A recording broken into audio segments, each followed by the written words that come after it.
You're listening to Big Blend Radio's English Connection Show with Glynn Burrows, owner of Norfolk Tours.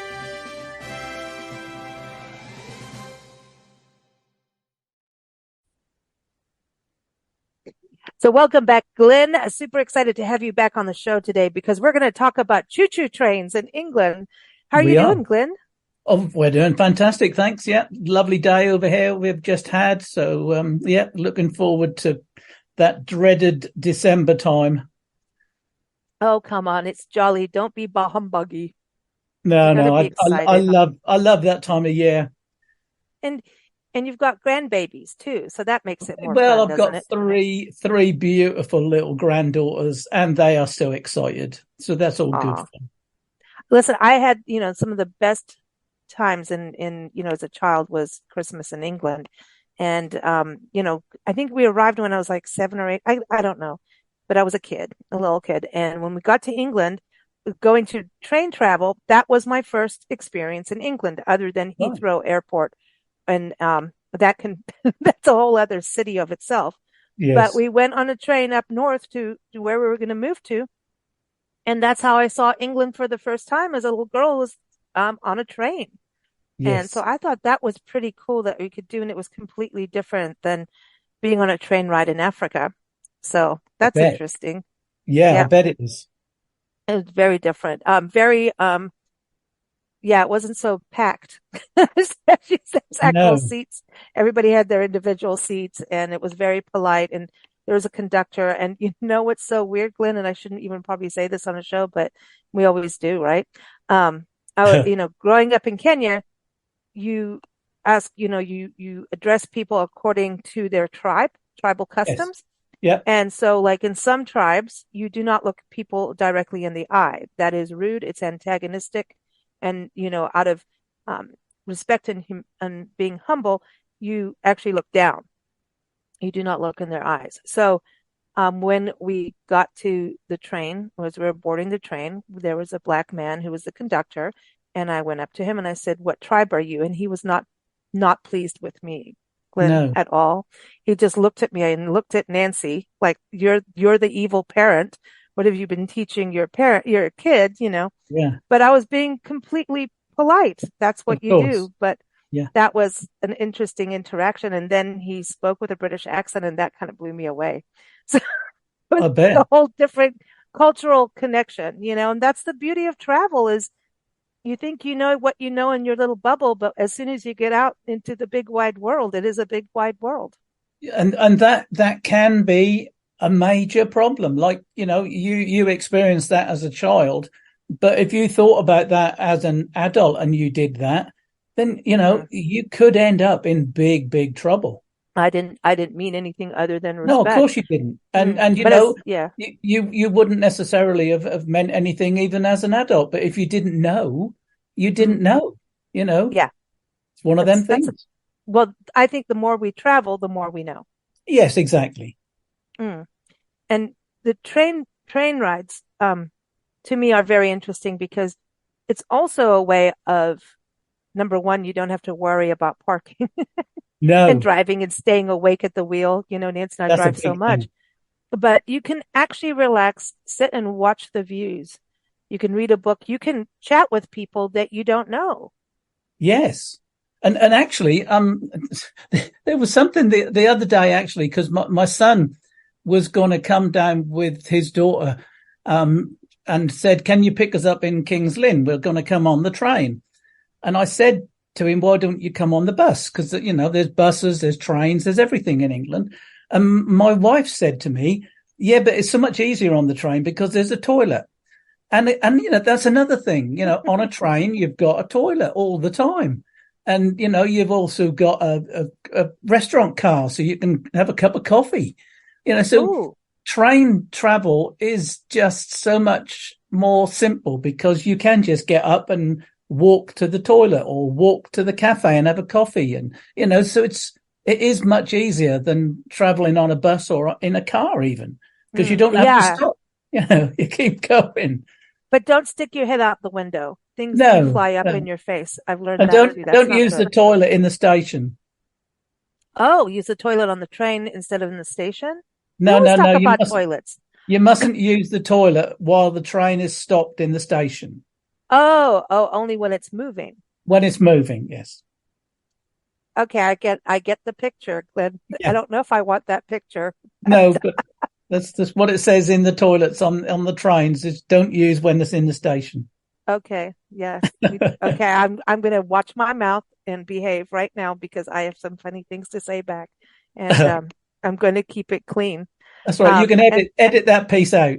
yeah, really. But yeah, I was just gonna say we're all making our own train tracks. But anyway, I just thought that's pretty funny. But Nancy's giving me faces here, Glenn. I She, bet. yeah, she's wondering what are we talking about. But so this is interesting. So there's different, like in South Africa, we had what was the garden route had a train, and there was a song "Catch the Blue Train." And it was known as, I don't know if it still runs today, but it's a scenic ride, and it's actually part of a vacation, so that you can see the garden route, which goes up the coast, the east coast of South Africa, Right. from Cape Town, Knysna.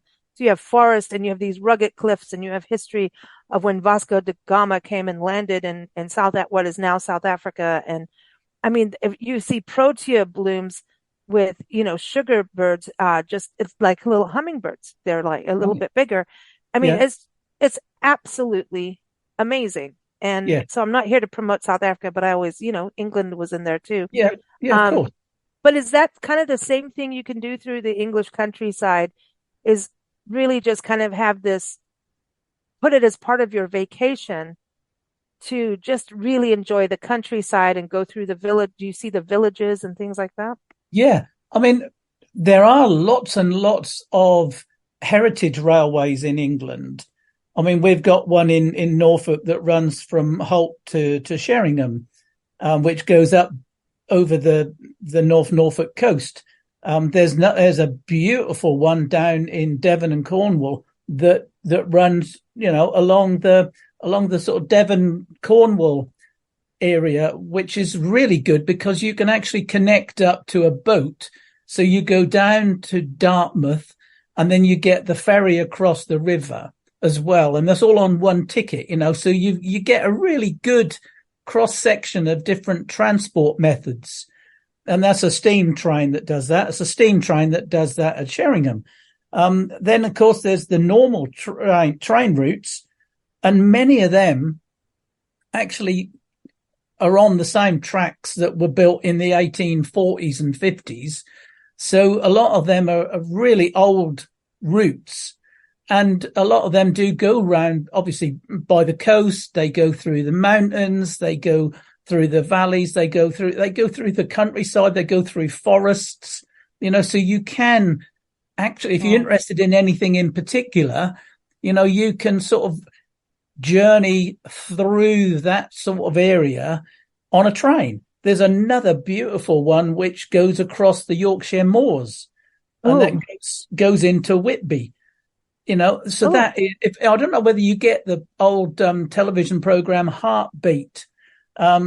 Used to be a program on the television, sort of based Mm-hmm. in the 1960s in Yorkshire, and that is you can go to the village where that was filmed, and then get a train from the middle of the Yorkshire moors right the way across to Whitby on the coast, and then the Oh, one that goes from Edinburgh right the way down to Peterborough, which is all the way down the east coast of England. A lot of that is actually right on the side, right on the cliffs and right on the beach. So you're actually going by the sea. Sometimes the train routes are actually better than the coastal road because the train actually goes further or nearer to the coast than the road does. So mm. sometimes you get such fantastic views. And the best thing that we always like about going on a train is that even if you know the area really well, you see a different part of it when you're on the train Oh, I because like that. obviously you're on a completely different route to what you are when you're in a car Mm. because the roads and the trains go on a different a different area. That's Well, fantastic. I love going I, on a train. me too. It's exciting, and I don't have to work. One Yeah. thing, we have what's called Amtrak here, which is like a faster train, and people can even do their work. They have Wi-Fi and stuff and Yeah, yeah, some on, yeah, and people travel across the country this way. Nancy and I keep going, man, we should just do that, yeah, but it's a little bit of a bigger country. But what I look at it going like you could, catch a train maybe from London, right? And then, maybe you want to go to the Yorkshire one, but you could get off where you want to get off, right? And say, okay, I'm going to spend a couple nights exploring this area and then get back on the train and go to the next destination, right? yeah, So it's kind of yeah, more exactly. customized than going on a group bus tour, which like I know with Norfolk Tours with your company, you work really well with helping people customize exactly what they want to experience in England, Yes, according to budget, of course. But yeah, of course. this is part of that, right? So if someone says to you, "Hey, Glynn, I want to do this kind of train ride. Will you meet me at this point? And then from there, let's go to Stonehenge or something." Yeah, I mean, I've actually had quite a few people who have had a few days in London. You know, they've arrived at the airport, they've got themselves into London, had a few days in London, and then got on a train and come up to either Cambridge or King's Lynn or Norwich, and I've picked them up at the train station. My last visitors actually had just done a coach tour in Scotland, and they said that they wanted me to pick them up in Edinburgh. And I said, well, it would be a lot easier for you, a lot more comfortable for you if you took the train from Edinburgh to Peterborough. And so I arranged their train tickets and they got on the train in Edinburgh and I picked them up in Peterborough. And they had a really lovely hour and a half, whatever it was, 2 hour journey on the train all the way down the east coast of England and, from Edinburgh, from Scotland. So, that is a way that we can do things, so it doesn't really matter where you are in England. I can sort you out train trips and pick you up from the station and then we can go somewhere else, But, it is so simple because there are a lot of trains that still run in England. We are still quite fortunate that you can get to most of the big places in England on a train. I Mm, know that no, not every country is that fortunate, but we can do a lot of train travel. that's cool though. Now, what about the historic side? Because here in the States, we have avid railroad enthusiasts of the history, model railroads. I even know isn't Rod Stewart makes model train stuff. I know that when he travels, he It has an is very entire popular. railroad. Yeah, Yeah, I mean, model train, I think that is super creative. It's like you're almost building your own city, because you have to well, plan and all of that. at the end of the day, don't there is a computer thing, isn't it? That they build their own towns and settlements and everything. So with the train track, you're doing it all yourself, aren't you? Real. It's not Hmm. virtual. It's a real set. But yeah, I mean, there are a lot of them, and there are a lot of sort of groups and societies that do that meet up. In fact, there's a railway station that runs from Holt to Sheringham, and that is the old railway that is a steam train that you can ride on. But actually, I think it's in Holt station, there is actually a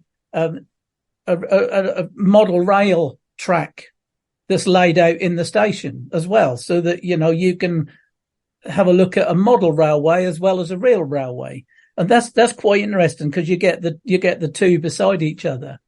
But there are some really, I mean, York is the National Railway Museum where you can go to and actually see loads and loads of railway memorabilia and station architecture, the trains themselves, the things that used to be at stations, all the old railway stuff, so to speak.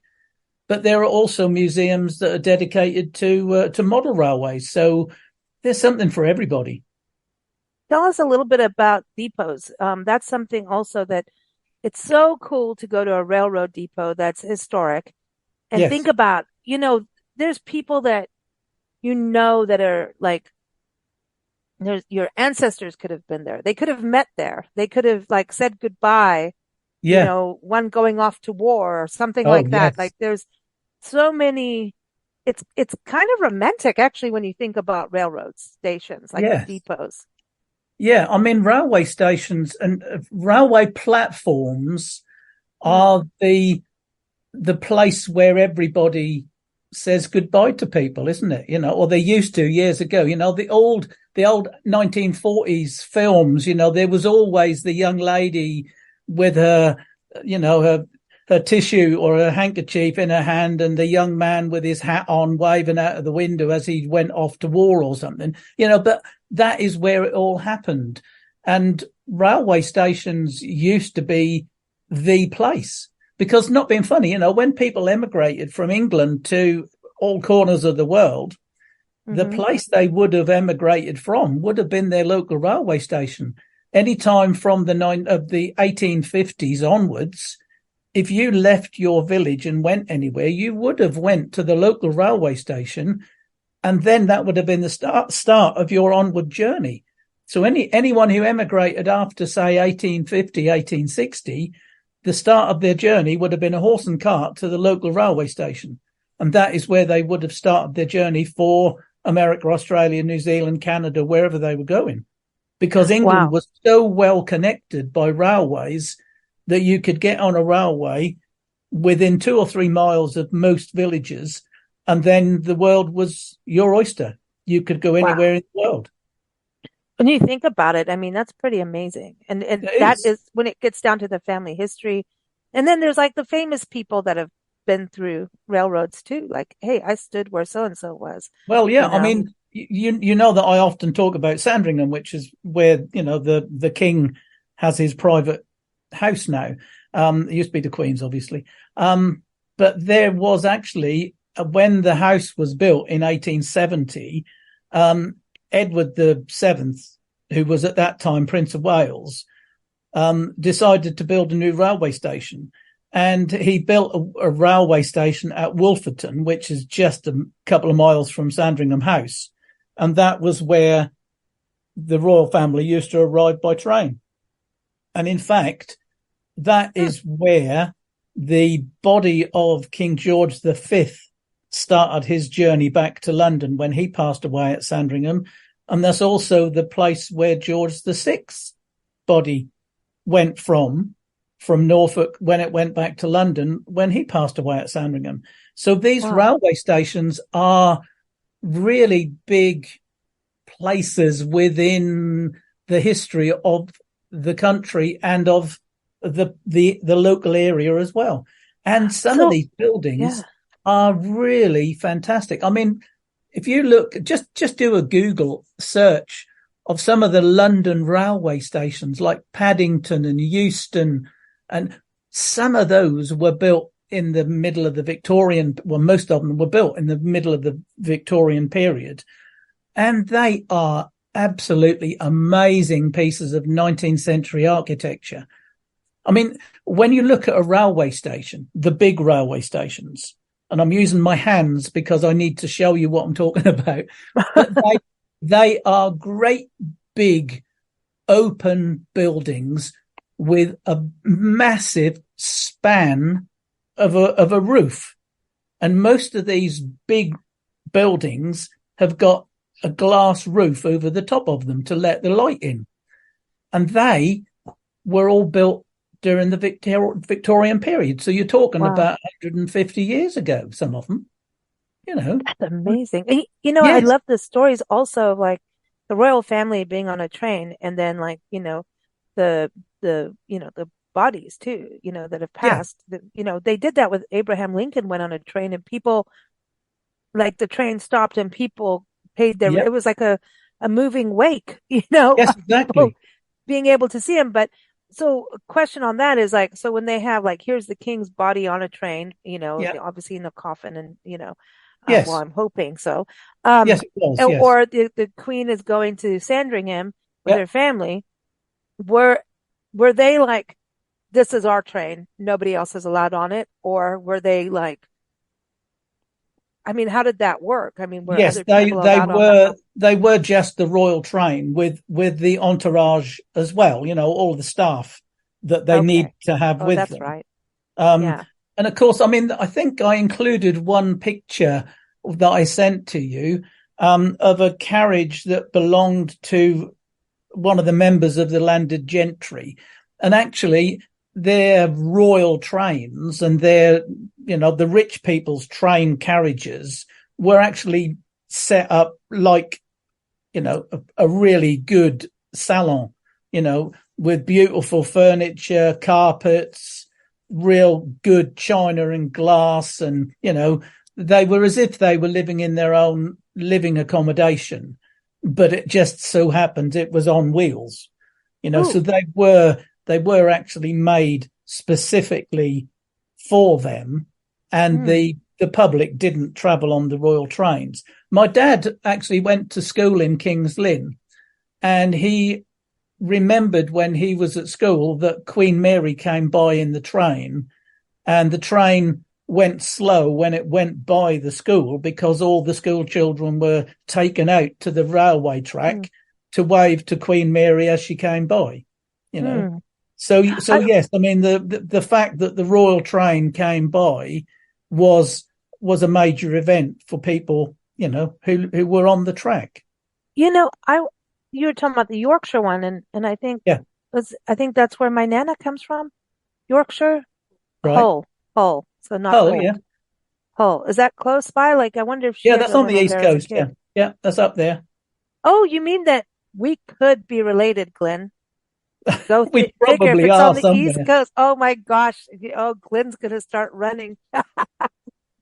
Yeah, I mean, because Hull is where she's from. I kept thinking it was Holt when you were talking about Holt, No, and no, it's Hull. everyone, Glenn has a great article with the photos and everything up on blendradioandtv.com, and that is linked from the show notes, so you can see the images and read about this, and to get planning for your own rail adventure. I think this is, it's amazing with the railroad really built up this country. That everything changed because of rail. Going Yes. west and mining, you could have a mine and get all these, gems and silver and gold, but what are you going to do with it? You can't really transport by horseback, or donkey No. or mule for great quantities. Food changed. The Industrial Revolution really happened because of rail. And Yes. so is that for England as well? Like, did that change the way England did business basically by having rail? Absolutely. Absolutely. Because it changed the importance of a lot of towns. Because in England, obviously, we are a relatively small island. So all of the important towns before the railway came, all of the important towns were on either the coast or a major river.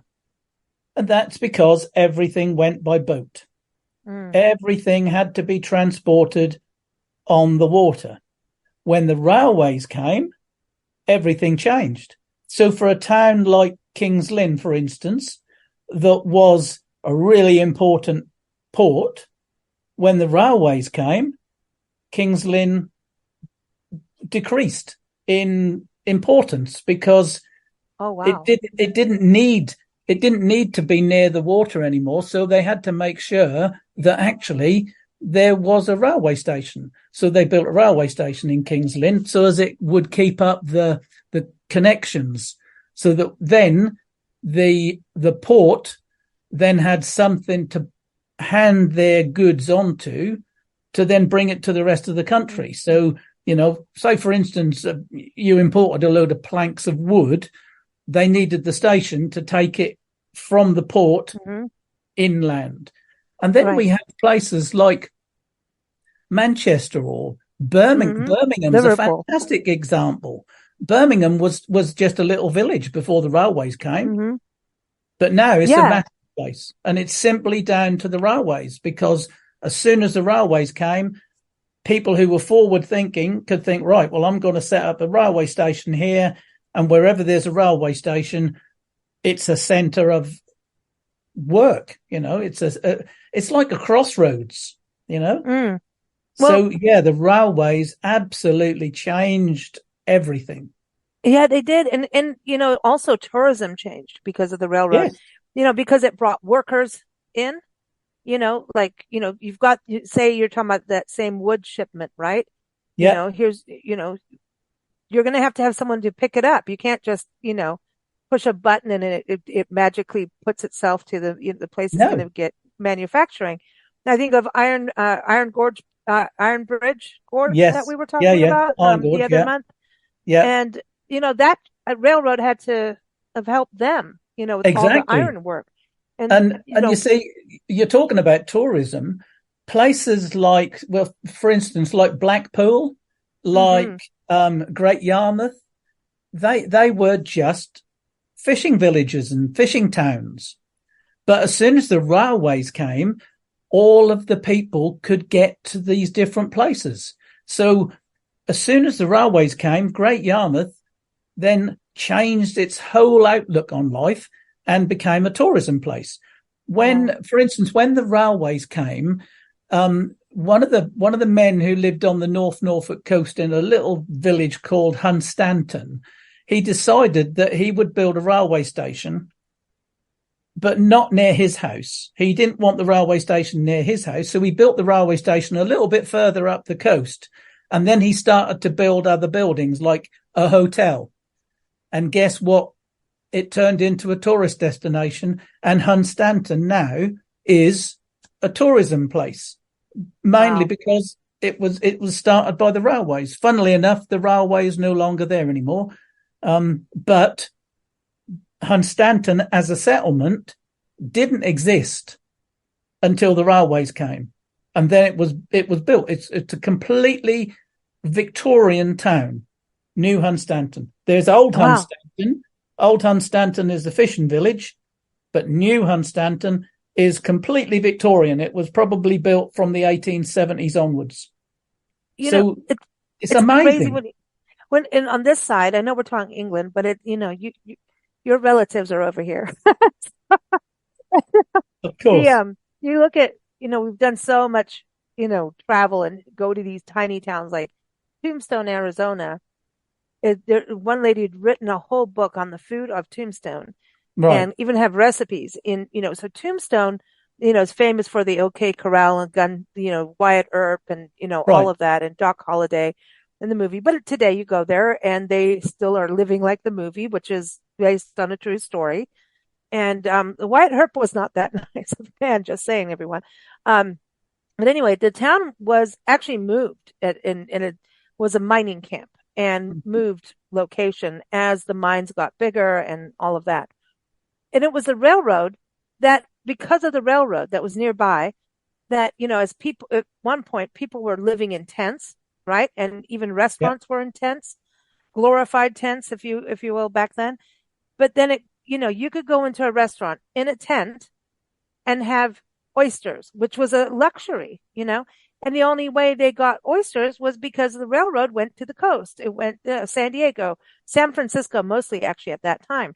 Mm-hmm. And so so the people that were getting rich in these mining towns, they, oh, I'm having, oysters and lobster tonight, which cost a fortune. But, also at that time frame, and as we move forward into the Industrial Revolution, these rich people really wanted to show off their richness, and in some cultures, you could go to someone's house and think it's a dump, open the door, and you'll realize, oh, these people are really rich, but they don't let people know from the outside. It's a very interesting how we all handle money, but back then it was about what you ate. Could you afford to import pineapple, which you see pineapples in Victorian architecture, and it was like, yes, I've got the money to import a pineapple. Yeah, exactly.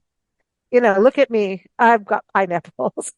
Now we just get pineapples in the grocery store at any time. But this is all because of making tracks with trains. But we also have towns that really wanted the railroad. Yerington is one. They changed their name 3 times, and the third one was Yerington. That Right. was because that was the name of the railroad manager of this one region. And they Right. were trying to get him to bring the railroad to Yerington because they have a copper mine out there. And he never did, even though they named the town after him. Isn't that's mean? Well, it And so is. I was wondering if you had any of those kind of happenings in England where people were like the villages were rallying to get the train to come to their town, because they knew it was It going to. it did it did happen, but it happened in a lot of different ways over here. And a lot of it was where landowners didn't want the railways to come through their estates. They Okay. didn't want the railway to pass anywhere near their properties, So they would agree for there to be a railway that crossed their land as long as it went, out of the way so they didn't see it or hear it. Mm. There were some places where the entrepreneurs, I suppose, the sort of the town businesses realized that if they didn't get the railway to come in, then they would be lost. So a Mm. lot of them did then start to work towards getting the railway in. But it's quite funny, really, when you see that some places the railway was really accepted and the railway's in the middle of the town. And then you see another place where the railway was an afterthought and it's miles away, Mm. So it is really strange how different concepts and different ideas of either the landowners or the business people had a really big influence on where railways are and where they were developed and where they weren't developed. Mm. Well, like I said, the one at Hunstanton is a real fantastic example of a really forward-thinking landowner. But again, he didn't want the railway to turn up on his doorstep, so he invented a new town where the railway, Wow. you know, because he could. It's amazing though. It's Oh, it fascinating to me. And is. then tourism, the one story we have in this country is how artwork and artists, renderings of what is now some of our most famous national parks, like Yosemite and Yellowstone, you Mm-hmm. know, the only way they could show, this is before photography, the beauty and splendor of this land was to create art and show it. And it Yeah, was, they couldn't just put it on a horse and carriage because you're talking massive paintings. And it was through rail travel that yeah, they were able to go to Congress and say, hey, dudes, look at this. We yes, need to protect this. So I think about that too. Like, it just, I think rail travel is just really fast. I mean, all of it is, but we just still have to have some balance to it. You know, yeah, there's communities that like someone has like a train literally in their backyard. So you hear it yes. and feel it every day, and that's part of your lifestyle. And some people may hate it, but when you leave it, you may miss it and come home for the holidays, right? And Mm. oh yeah, I remember the train going by. And I don't know how healthy it is for us. I've heard all kinds of different stories about that, I but don't there's think that's. something kind of cool about it, I in some think ways. I think it's that sort of romanticism, if that's the right word, Hmm. of train travel. That we remember the films from the 1940s of people traveling on the train, and Murder on the Orient Express and the Hmm. train carriages and the. I mean, I love the old train carriages where you walk along a corridor and you go into your own little carriage. And You you know, always have a spy with the cape and the hat, the coat and the hat, like a spy getting on and off a train. Like oh, there's a yeah. mysterious thing to it too. Like you can just pop on and off at different towns and just fade into the crowd. Like just there it is. I didn't do it.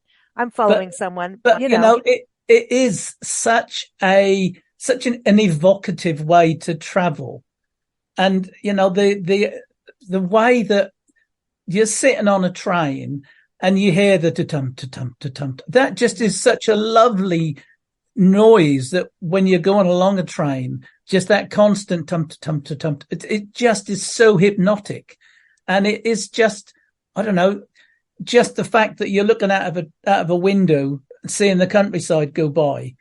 And whenever you go by people when you're on a train, everybody always waves to people on a Yeah, train. yeah. They do. It's you can wave a little white hanky out there. Yeah, well, There's some exactly. there is just it is really interesting. And when I was talking about the national parks, it was, here we have a lot of scenic trains, like I was talking about. Amtrak is a way people travel from city to city. Yeah. And then, there's also like the Rocky Mountaineer, I think it's called, where you go through like Canada, like areas like Yes. Banff and Jasper and the Rocky Yes. Mountains, and and they even have it where it's pretty much like a glass tunnel that you're traveling in, Yes. so you can see all the scenery.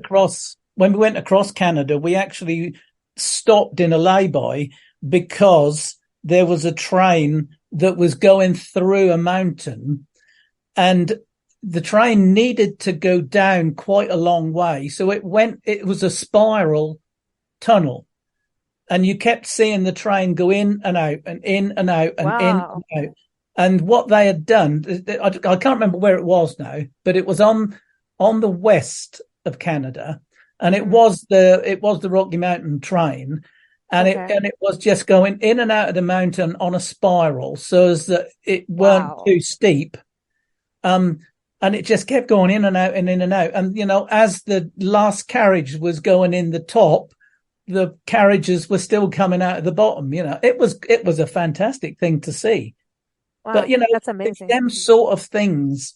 Seeing the Rocky Mountains on a train is better than just flying from one side of the Canada to the other. Yeah, yeah, yeah. And you Because get you're to really seeing see it. the nature, and the animals get used to it. They kind Yes, of know exactly. this is the area.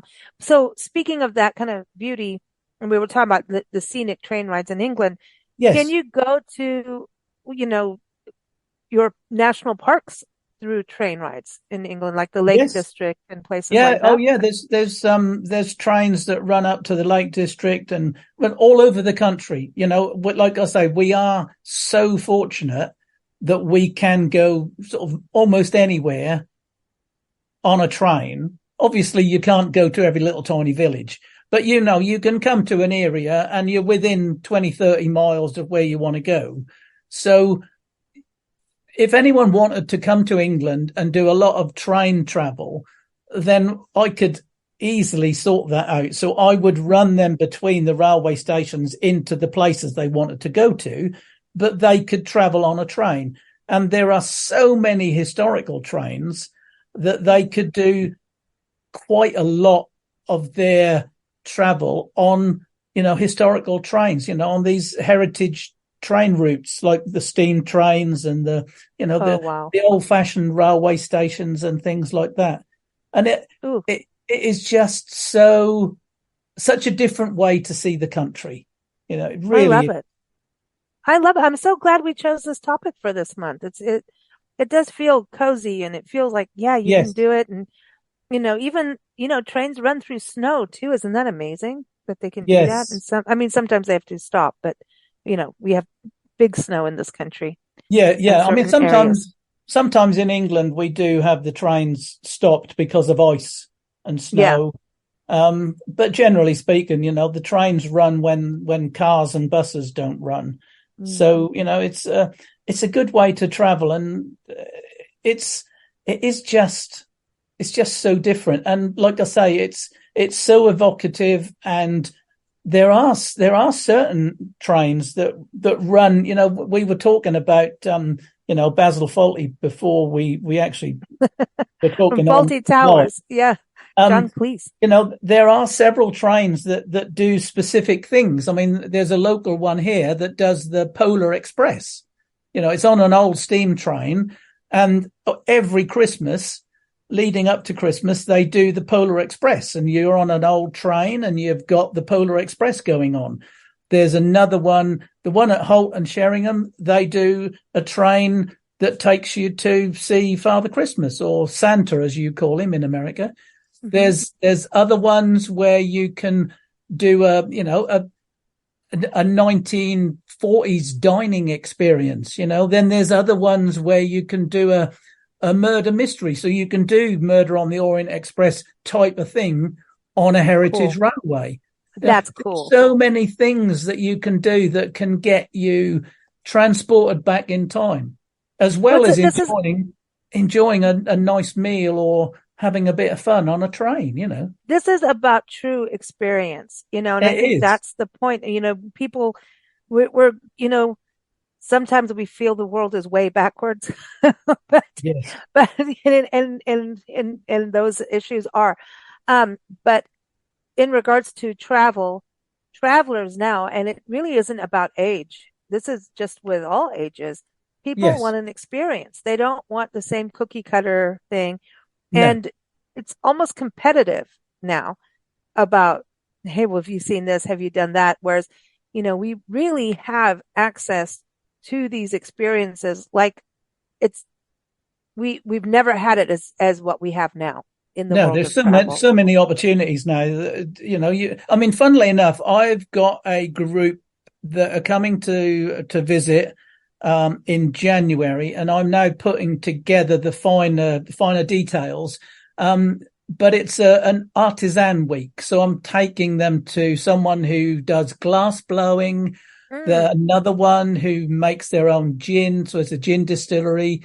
Some more people who do their own baking, biscuits and things like that. ooh, Then there's someone else who I'm trying to get to do some pottery with us. Then there's a jewelry maker who's going to do wow. some work, an artist. And then there's someone who's a woodworker, so I'm putting together an artisan week.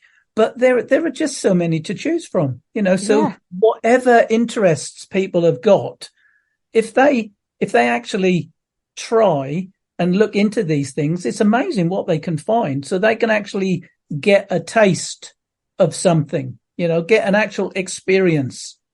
And That's you cannot cool. beat that experience. You cannot beat it. Mm. I love this, Glenn. I love this. So everyone, again, norfolk-tours.co.uk is Glenn's website. Of course, we're here with Glenn every fourth Saturday. So keep up with us at bigblendradio.com. And again, Glenn's article, and you can see the images too, all the visuals there is up on blendradioandtv.com. All the links are in the show notes as always. And you'll also see it all featured with this podcast in the upcoming Big Weekly Blend magazine. But as always, Glenn, it's so much fun to chat with you. And this is airing the day after Black Friday. So I hope everybody made it through that Oh terrific no. event. Everybody go on a train ride instead of Black Friday, those Yeah, kind of do. things. You could celebrate your holidays this way too. It's kind of a cool family, it's kind of a way to get the family together on something really cool. Yeah. A family experience. We used to have Sunday drives, like have a Sunday meal, Sunday dinner, or, roast, or now I'm thinking England now, right? And to go for a drive. There was always like Yeah. a family activity for some church and, all of that. And I feel like we need to have these experiences back in a way that we regroup with. Maybe it's on a Sunday for a family, but everyone's different. But having some kind of excursion, no matter where you are in the world, just get on a train for even just that afternoon or something. Go on a little ride, a little joy ride, wherever Exactly. you are, and Yeah. I just kind of mean, experience it. there is nothing better than just wrapping up and going for a walk in a park. You Yeah. know, Oh, Glenn, do those that. little kids train rides, right? Those little trains, Yes. like they have them in, some theme parks, sometimes in Yeah. gardens. You go on these little train rides through a garden, botanical garden. Like Yeah. seriously, that is so much fun. And some of them are faster than others. So that's fun too, So I think just it's like have that experience. You don't have to break the bank over it. And like you're No. saying, even if it's just a walk on the beach or a walk down your street, have those experiences in life. That's what it's all about. So thank you Go so for it. much, Glynn. Yeah. Lovely to talk to you again. Speak to you soon. Thank you for joining us for Big Blend Radio's English Connection show with Glynn Burrows, owner of Norfolk Tours. If you're planning a vacation to England or looking up your family history in England, visit norfolk-tours.co.uk to connect with Glynn. Keep up with our shows at bigblendradio.com.